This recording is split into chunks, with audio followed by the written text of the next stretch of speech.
palabra que es del 1 al 8.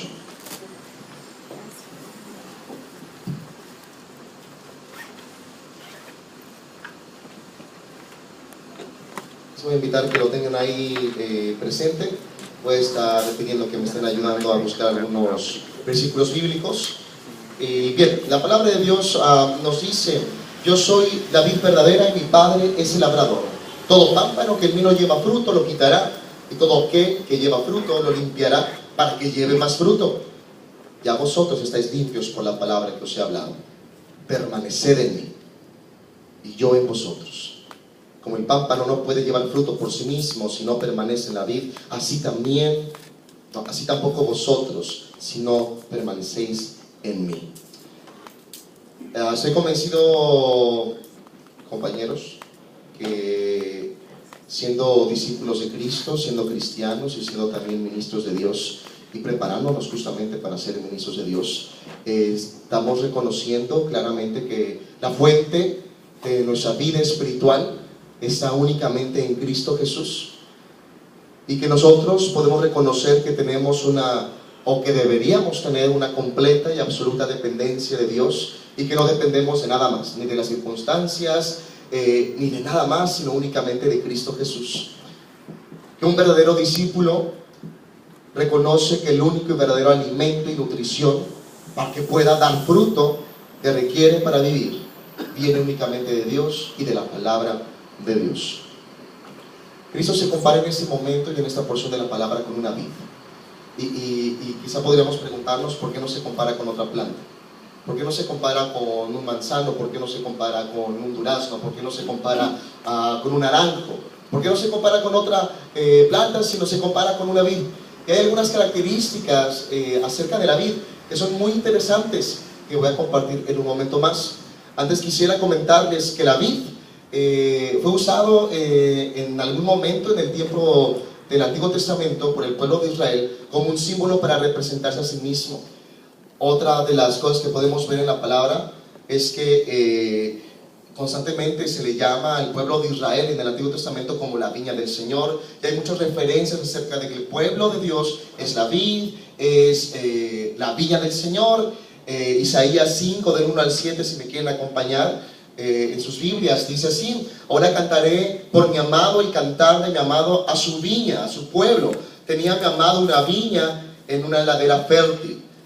Eso en Isaías 5 del 1 al 7, y dice: le había cercado y despedregado y plantado de vides escogidas, había edificado en medio de ella una torre y hecho también en ella un lagar, y esperaba que diese uvas, pero dio uvas silvestres, dice la palabra de Dios. Ahora pues, vecinos de Jerusalén y varones de Judá, juzgad ahora entre mí y mi viña y mi pueblo. ¿Qué más se podía hacer a mi viña que no haya hecho en ella? Y acabamos de cantar, y veo que la temática de los cantos el día de hoy hablan mucho acerca del sacrificio de Cristo por nosotros. Al menos 3 cantos de los que, pero creo que 3 nada más, pero los 3 cantos hablaron claramente sobre el sacrificio de Cristo por nosotros. Y dice la pregunta muy claramente, ¿no? ¿Qué yo no haya hecho en ella?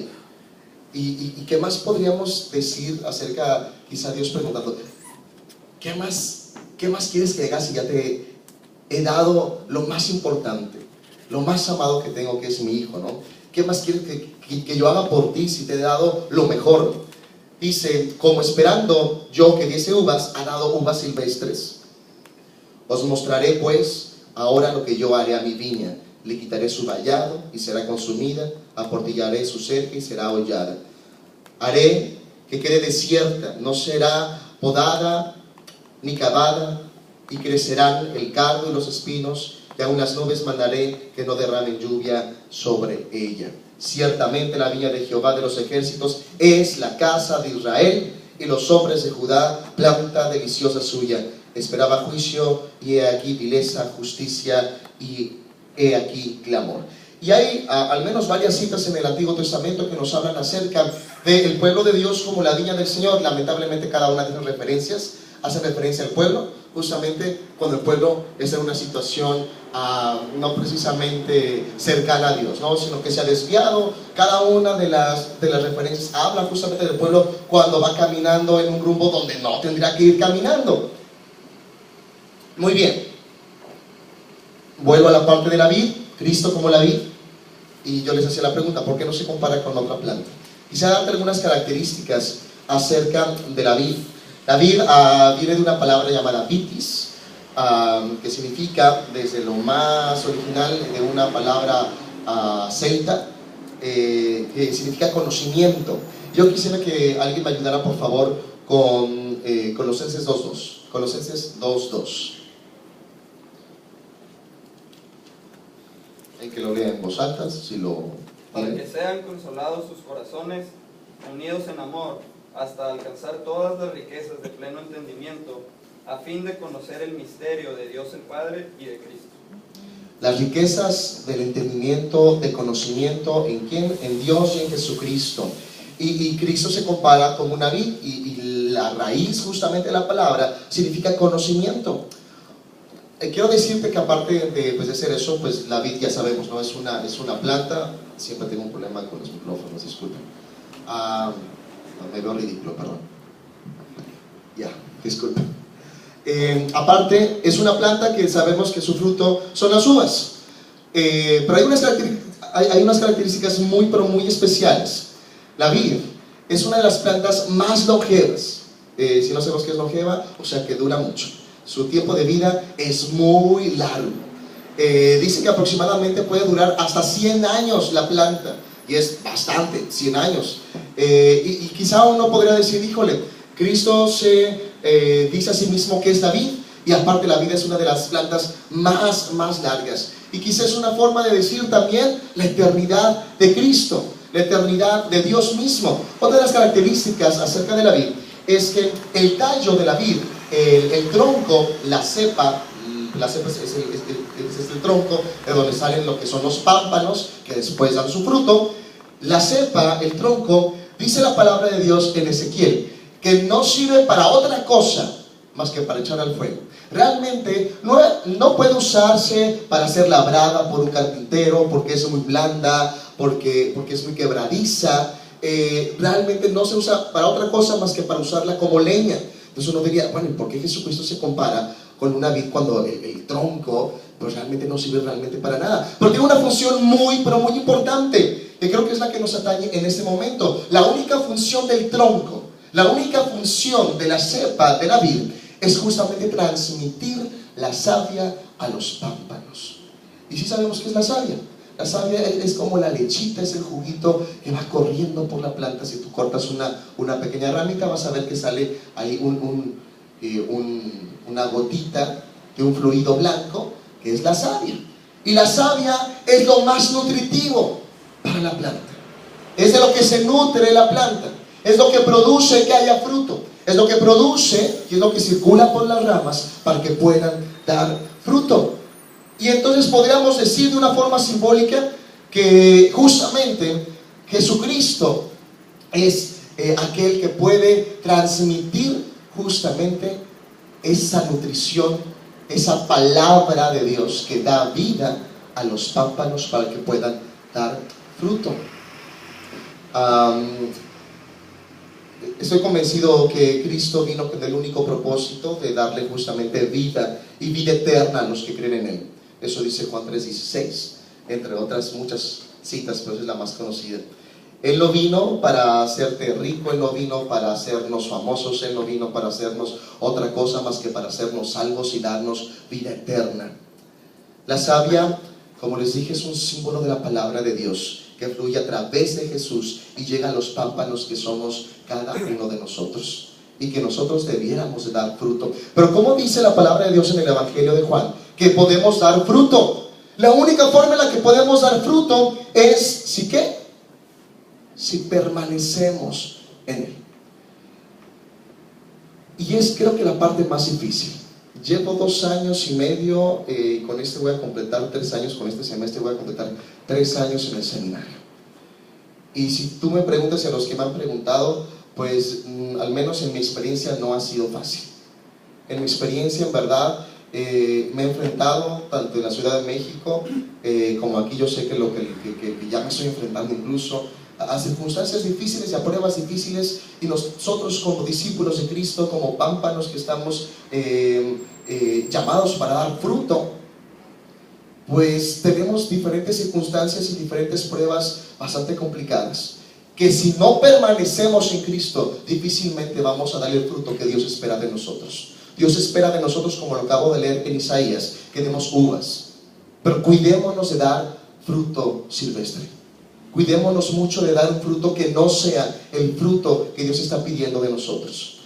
Y creo que cada uno de nosotros todavía, o puede haber todavía, hay un fruto, que el fruto silvestre representa el fruto de la carne, como lo dice Pablo, el fruto de la carne. Pero el fruto que Dios espera de nosotros es un fruto espiritual. Y se nos ha enseñado justamente en este semestre, y yo sé que a cada uno seguramente se los enseñó nuestro capellán. Estamos hablando acerca de formar en nosotros un ser espiritual. En verdad, aprender a ser ministros de Dios, también fortalecidos en un sentido espiritual, sobre todo en un sentido espiritual, porque eso es lo que Dios nos está pidiendo. Dice: yo soy la vid, no, permanecer en mí y yo en vosotros, como el pámpano no puede llevar fruto por sí mismo. Y a veces nos afanamos y nos preocupamos, y me ha pasado, ¿por qué no sucede esto? ¿Por qué no parece haber fruto en mi iglesia, en el campo donde estoy? Hago esto, me esfuerzo, pero parece que no hay nada, parece que no hay resultado. Y de momento tenemos que parar un momento y recordar que pues no se trata de nosotros, y que no se trata tanto de lo que nosotros hagamos. Claro, Dios nos pide que hagamos muchas cosas, pero recordamos que quien da el fruto es Cristo mismo. Dice: yo soy la vid verdadera, Él es el único camino, la verdad y la vida, y mi Padre es el labrador. Si el Padre es eterno y Él es el encargado de cuidar justamente esa vid, entonces reconocemos que su cuidado para nosotros es eterno también. Y si todo aquel que no lleva fruto será echado fuera. ¿Qué dice Mateo 7, 20, 21? Es una cita muy conocida y creo que la repetimos mucho en las iglesias. Mateo 7, 20, 21. Si alguien más me ayuda a buscar Santiago 2, 17. Así que por sus frutos los conoceréis. No todo el que me dice Señor, Señor, entrará en el reino de los cielos, sino el que hace la voluntad de mi Padre que está en los cielos. Y creo que eso es muy importante, comenzar a cuestionarnos y preguntarnos y hacer una introspección y hacer un análisis muy personal de nosotros. ¿Cuál es el fruto que estamos dando? ¿Por qué fruto se nos está conociendo? ¿Por qué fruto estamos siendo conocidos en nuestro campo, en el seminario, en diferentes áreas donde nosotros nos estamos desarrollando? ¿Por qué fruto se nos está conociendo? Y creo que hay que cuidarnos mucho de que no sea un fruto silvestre, sino un fruto agradable a Dios. Santiago 2.17, ¿alguien lo tiene? Santiago 2.17 dice: porque la fe sin obras es muerta en sí misma. Y cuando dice la palabra de Dios que por sus frutos los conoceréis, pues podemos ser personas también quizá muy espirituales, podría decirse, o personas muy inteligentes o con una gran capacidad, que podemos demostrarlo en una clase, que podemos demostrarlo en muchas áreas en el seminario, pero si nosotros no comenzamos a poner en práctica, si nosotros no comenzamos a hacer, entonces difícilmente vamos a poder dar el fruto que se nos está pidiendo. Y todo esto son cosas que hemos hablado, yo creo que desde hace mucho tiempo, y las conocemos, pero a veces olvidamos. Hay una cosa muy importante acerca de la característica de la planta que te digo. Una de las cosas que no se puede evitar es la poda de la vid. Hay que podarla, ¿sabes? Cada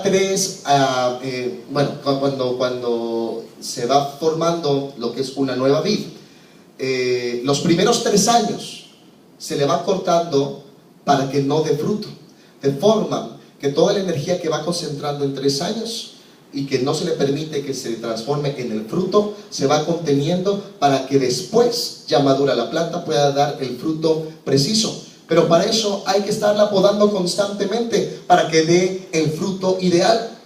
Y es que en esta parte creo que la poda es necesaria, la poda es inevitable, y nosotros en muchos sentidos debemos aceptar que la poda en nuestro carácter, la poda en nuestro ser, debe de ser inevitable, y que hay cosas que deben de ser podadas en nuestra vida.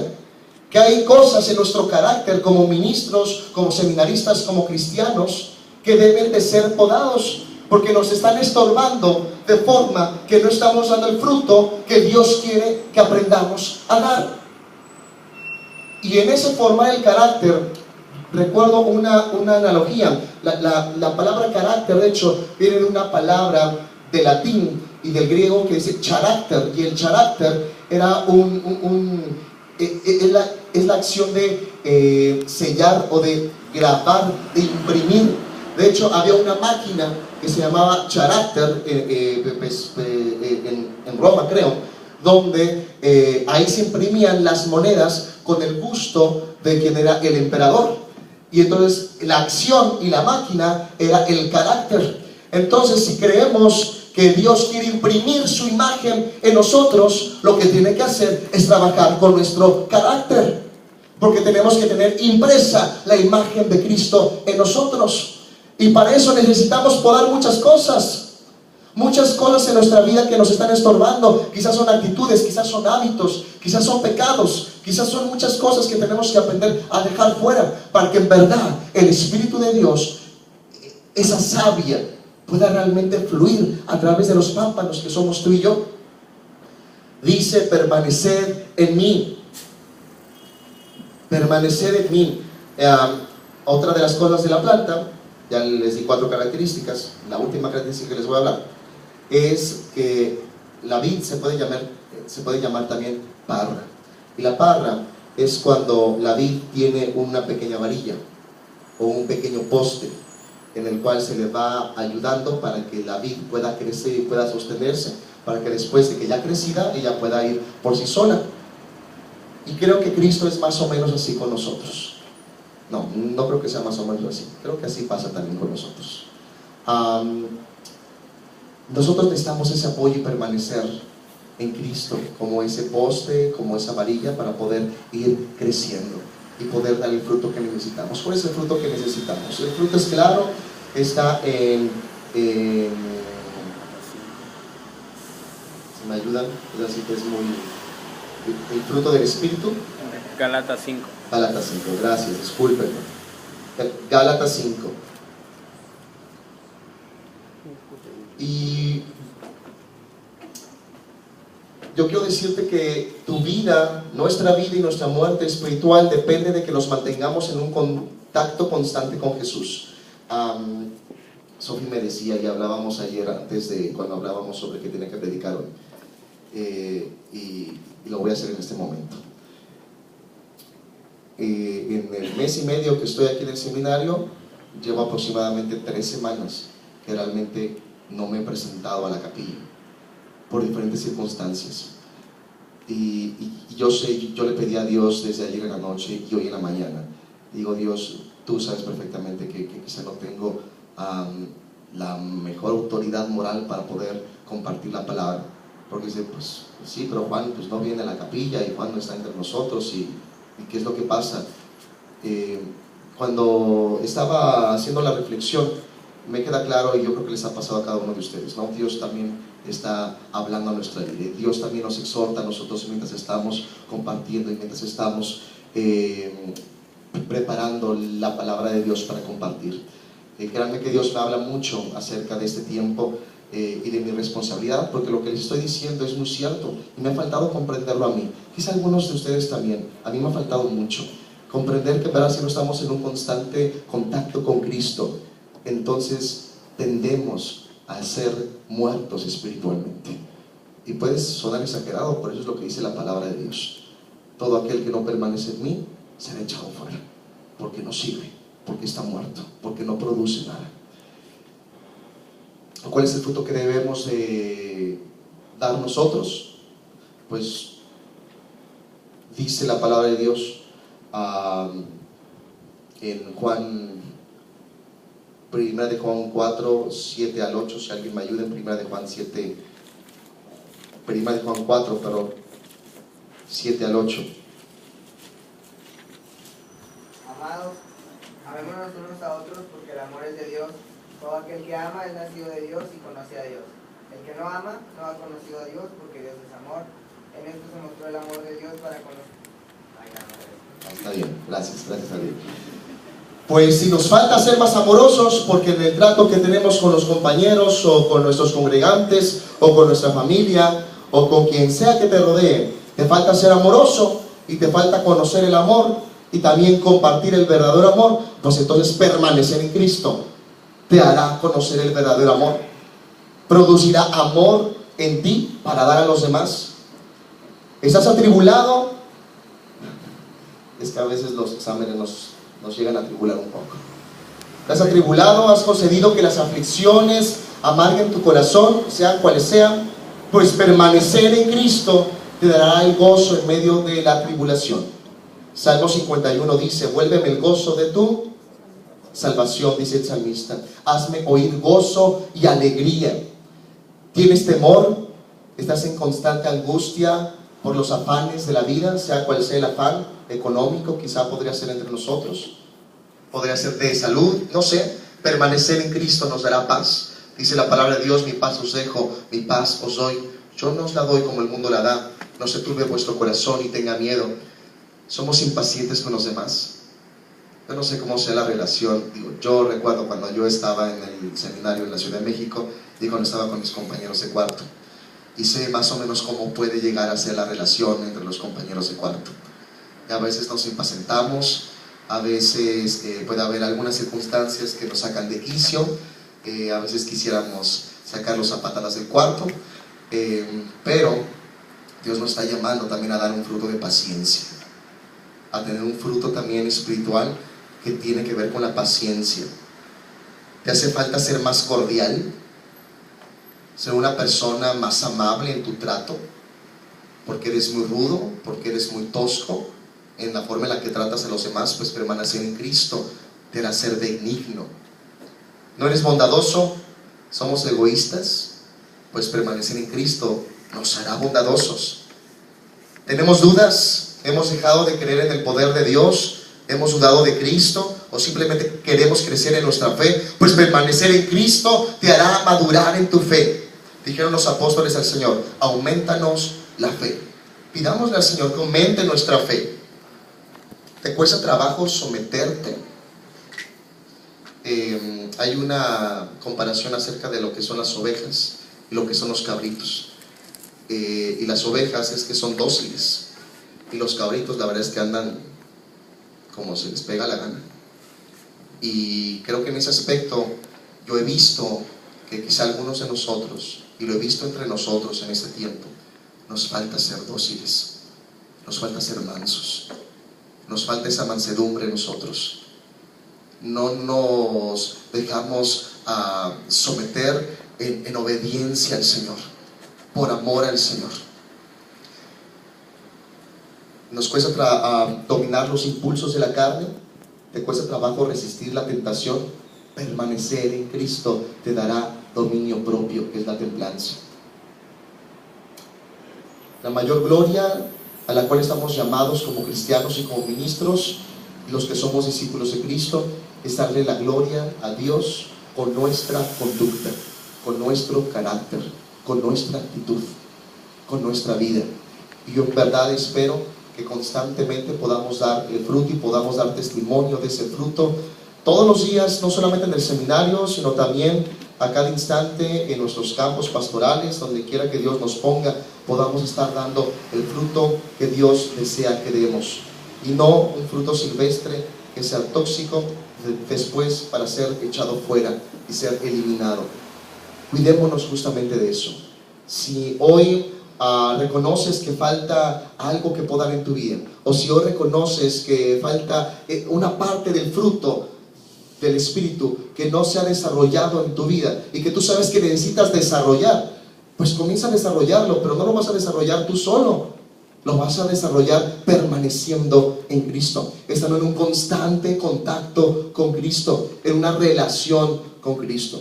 Y son cosas que les enseñamos a los miembros de nuestro campo, pero a veces nos cuesta trabajo nosotros practicarlo también. Entonces tengamos en cuenta esto. Les invito a que se pongan en pie y hagamos una oración.